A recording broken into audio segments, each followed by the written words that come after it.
చూడాలి, దృష్టి సారించాలని కోరడం జరుగుతుంది నన్ను. సో నేను ట్రాఫిక్లో ముందు కూడా అడిషనల్ సిపిగా 3 సంవత్సరాల కన్నా ఎక్కువ పనిచేశాను. ఈ సమస్య ఏదైతే ఉందో అది పోలీస్ డిపార్ట్మెంట్లో అతి కీలకమైన డిపార్ట్మెంట్ ఇది, హైదరాబాద్ ట్రాఫిక్ పోలీస్. ఎందుకంటే హైదరాబాద్ ట్రాఫిక్ పోలీస్ సరిగ్గా పనిచేస్తే మొత్తం 100% పబ్లిక్కి అది ఊరట కలిగిస్తుంది. అడ్డంకులు ఎదురై సరిగా వాళ్ళు విధులు నిర్వర్తించకపోతే అందరికీ ఈ విధంగా ట్రాఫిక్ జామ్స్ కానివ్వండి, ఇతర సమస్యలన్నీ కూడా మనం రోజువారీగా ఎదుర్కోవాల్సి వస్తుంది. ఇప్పుడున్న ప్రస్తుతం ఉన్న సమస్య మీరు అందరు కూడా ప్రజలకు నేను అపీల్ చేస్తున్నాను, దయచేసి వినండి, అర్థం చేసుకోండి. రోజువారీగా హైదరాబాద్, సైబరాబాద్, రాచకొండ కమిషనరేట్ లిమిట్స్లో, పోలీస్ కమిషనరేట్ లిమిట్స్లో 1500 వాహనాలు రోజువారీగా రోడ్డుపైకి రిజిస్ట్రేషన్ అయి వస్తున్నాయి. ఈ 3 కమిషనరేట్స్లో మనము వాహనాల సంఖ్య చూసుకుంటే 88 లక్షలకు చేరుకుంది. 88 లక్షల వాహనాలు ఈ మొత్తము 7500 స్క్వేర్ కిలోమీటర్ ప్రాంతంలో ఏదైతే రోడ్స్ ఉన్నాయో దానిపైన తిరుగుతూ ఉన్నాయి. సో ఇటువంటి పరిస్థితుల్లో ఆనవాయితీగా మనం చూస్తే ఎట్లయినా రోడ్లు అదే విధంగా ఉన్నాయి. కొన్ని ఫ్లైఓవర్స్ ఇవన్నీ వేయడం జరిగింది, కొన్ని రోడ్లు విస్తరించడం జరిగింది. కానీ దానికి ఏదైతే సంఖ్యలో వాహనాలు పెరుగుతున్నాయో దానికి ఏదైతే ప్రపోర్షనేట్ గా ఉందో ఆ విధంగా రోడ్లు పెరగడం లేదు. సో ఆటోమేటిక్ గా మనకు రద్దీ ఏర్పడుతుంది, ట్రాఫిక్ జామ్స్ ఏర్పడతాయి. ఇటువంటి పరిస్థితుల్లో మనం అందరం కూడా, ప్రజలు కూడా కోఆపరేట్ చేయాలి, రాజకీయ నాయకులు కోఆపరేట్ చేయాలి, డిపార్ట్మెంట్, జిహెచ్ఎంసీ, ట్రాఫిక్ పోలీస్ అందరు కూడా కష్టపడితే ఈ సమస్యని కొద్దిగా అధిగమించే అవకాశం ఉంటుంది. ముందుగా మనం ఇప్పుడే చూసాము, తోలి చౌకీ ప్రాంతం ఒక ఉదాహరణగా తీసుకొని నేను వచ్చాను ఈరోజు. ట్రాఫిక్ అడిషనల్ సిపి గారు, డీసీపీ ట్రాఫిక్ అందరు కూడా వచ్చారు. మేము లోకల్గా ఉన్న ఎమ్మెల్యే కౌసర్ గారిని కూడా ఆహ్వానించాము. ఆయన ఎందుకో రాలేదు, వస్తా అని చెప్పి రాలేదు. ఎందుకంటే రాజకీయ నాయకుల సహకారం లేకపోతే కూడా కొద్దిగా సమస్యలు ఎదురవుతాయి. ముందుగా మనం అర్థం చేసుకునే ప్రాబ్లం ఏంటంటే ఈ క్యారేజ్ వే ఏదైతే ఉందో ఆ కాన్సెప్ట్ ఒకటి అర్థం చేసుకోవాలి. ఏదైతే రోడ్డు వేశారో దాన్ని క్యారేజ్ వే అంటారు. అది వాహనాలు పోవడానికి వేసిన రోడ్డు. దాని పక్కకు ఒక ఫుట్పాత్ అని ఉంటుంది, దాని ఇంకా వేరే ప్లేసెస్ ఉంటాయి.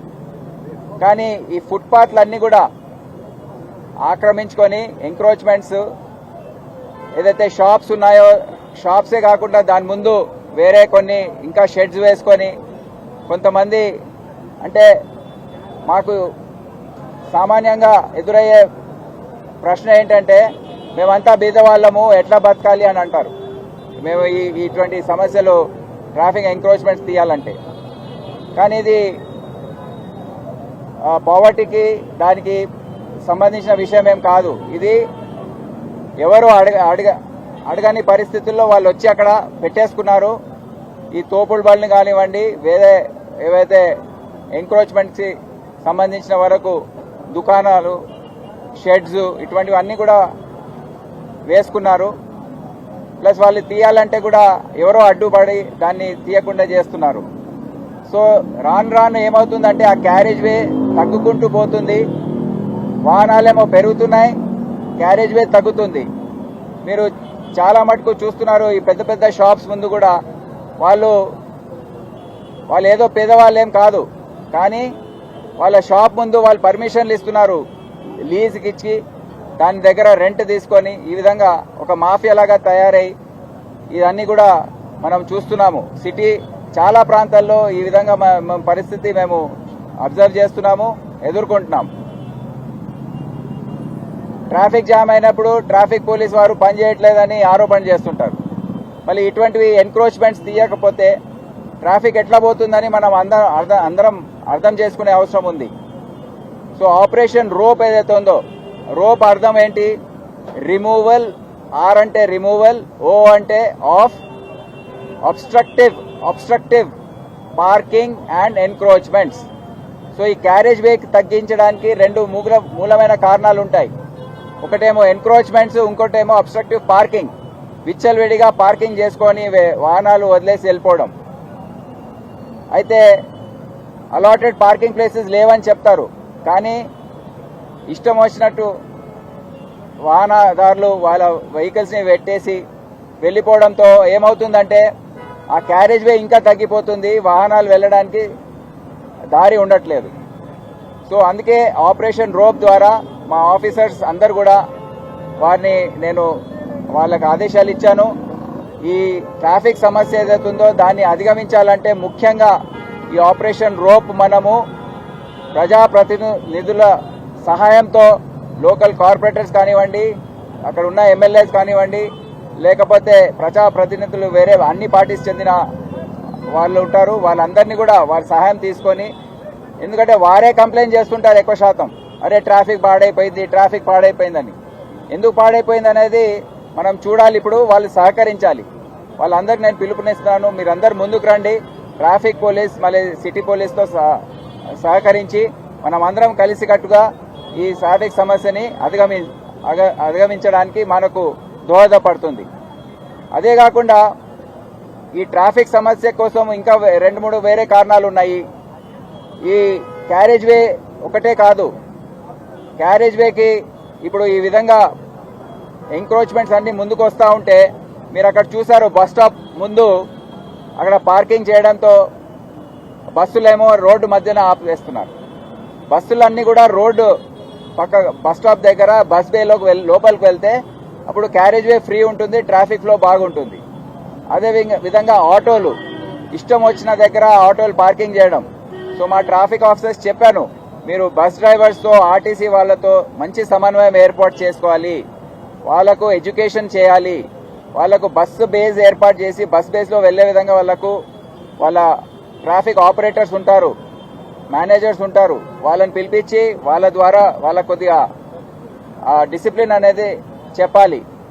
అదే కాకుండా ఆటో డ్రైవర్స్ ఉన్నారు, ఆటో డ్రైవర్స్ కూడా వాళ్లకు సరి అయిన వాళ్ళతో ఎంగేజ్ చేసుకొని వాళ్ళని ఎడ్యుకేషన్ చేసి కొద్దిగా ఆటోస్ ఎక్కడెక్కడ పెట్టాలో ఇయర్ మార్క్ చేస్తే ప్రతి police station traffic police station లిమిట్స్లో తప్పకుండా వాళ్ళు పాటిస్తారు. వాళ్ళు బస్ బేస్లోకి పోకుండా మనం చర్యలు తీసుకోవాలి. ఇదే కాకుండా ఇంకో ముఖ్యమైన కారణము మేము ఈ మధ్య చూస్తున్నాము, చాలా వెహికల్స్లో వీఐపీ మూవ్మెంట్ కూడా ఒక చాలా పెద్ద సమస్యగా మారింది. ట్రాఫిక్ క్లియరెన్స్ అనేది ముఖ్యమంత్రి గారికి, గవర్నర్ గారికి, చీఫ్ జస్టిస్ గారికి కొంతమందికి ఉంటుంది, ఎందుకంటే భద్రతా కారణాల వల్ల వాళ్లకు జెడ్ కేటగిరీ ట్రాఫిక్ క్లియరెన్స్ ఇవ్వవలసి వస్తుంది. కానీ ముఖ్యమంత్రి గారు కూడా చెప్పారు, నాకు అంత గ్రీన్ ఛానల్ ఇచ్చే అవసరం లేదు, మీరు ఇంత ట్రాఫిక్ ఆపే అవసరం లేదు, నేను కూడా కొద్దిగా ఆగకుండా సెమీ గ్రీన్ లేకపోతే ఆ విధంగా చేసి పంపించండి అని కూడా వారు కోరడం జరిగింది. అదేవిధంగా గవర్నర్, చీఫ్ జస్టిస్ గారు కూడా మేము మూవ్మెంట్స్ చూస్తున్నాం. ఇదే పరిస్థితుల్లో చాలా మంది మీరు చూస్తున్నారు, ఒక 1500 సైరన్లు మేము సీజ్ చేశాము ఒక 15 రోజుల చెకింగ్ లో. చాలా మంది ఏం చేస్తున్నారంటే వాళ్ళ వాహనాల్లో ఆఫీసర్లు కానివ్వండి, ప్రజాప్రతినిధులు కానివ్వండి, సర్పంచ్ల దగ్గర నుంచి ఎక్స్ఎమ్మెల్యేస్ అంతా అనేక రకాలుగా వాళ్ళ డెసిగ్నేషన్స్ ఉన్నాయి, అందరు కూడా ఈ సైరన్లు పెట్టుకొని జంక్షన్ల దగ్గర రాగానే సైరన్లు వేయడం, దాంతో ట్రాఫిక్ డ్యూటీ చేస్తున్న మా హోమ్ గార్డ్స్ మరి కానిస్టేబుల్స్, ఎస్ఐలు వాళ్ళు అంతా ఒత్తిడికి లోను కావడం, మళ్ళీ ఏదైతే సిగ్నల్స్ ఉన్నాయో అవి మార్చేయడము, గ్రీన్ వేయడము, ఈ విధంగా ట్రాఫిక్ మేనేజ్మెంట్ అనేది పూర్తిగా అస్తవ్యస్తంగా మారుతుంది. సో అందుకే మేము ఒక స్పెషల్ డ్రైవ్ కండక్ట్ చేసి ఈ సైరన్స్ అన్ని కూడా సీజ్ చేయమని చెప్పడం జరిగింది. ఎందుకంటే sirens are not allowed, sirens ఎవరు కూడా పెట్టుకోవడానికి లేదు except emergency vehicles, police patrolling vehicles తప్ప ఇంకెవ్వరు కూడా సైరన్స్ వాడడానికి లేదు. Red light, blue lights, sirens అన్ని సుప్రీంకోర్టు మరి దేశ చట్టాల ప్రకారం ఎక్కడ కూడా వాడడానికి లేదు. సో ఇది ఇల్లీగల్ అవుతుంది.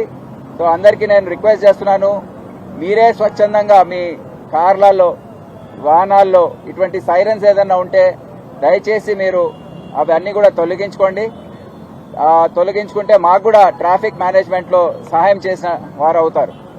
ఇప్పటి నుండి ఈ సైరన్స్ ని ఎవరు కూడా పాటించే అవసరం లేదని మా ఆఫీసర్స్ కి చెప్పడం జరిగింది.